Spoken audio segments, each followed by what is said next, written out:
پر افغانستان د پاکستان هوایي بریدونو توند غبرګون نه ښودلی دي. سلام ستړي مه شئ، وخت مو په خیر. په لوی افغانستان چینل کې درته ښه راغلاست وایم. د نویو تازه خبرونو لپاره درسره لوی افغانستان چینل سبسکرایب کړئ. پر افغانستان د پاکستان هوایي بریدونو توند غبرګون نه ښودلی دي. پاکستان پوځ د خوست او کونړ ولایتونو پر ځینو برخو هوایي بریدونه کړي دي چې په دې بریدونو کې د ماشومانو په ګډون زیات ملکي کسان وژل شوي دي. تر اوسه پاکستاني حکومت د افغانستان پر حریم د مرګونې برید دلیل نه دی روښانه کړی، خو احتمالاً دا برید پر پاکستاني نظامیانو د پاکستاني طالبانو د وروستۍ حملې په غبرګون کې شوی دی.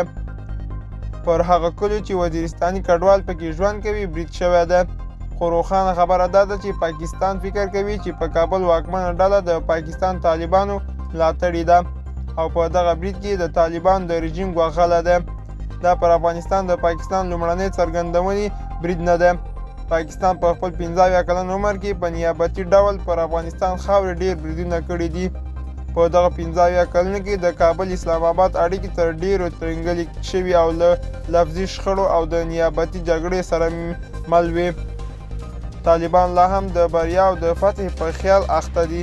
دا ډله چې د تیرو 8 میاشتو په واکمنېدو تل د افغانانو او د ګاونډیو هیوادونو سره په نښته بوخت ده، هغو د بریا په نشي دومره مست دي.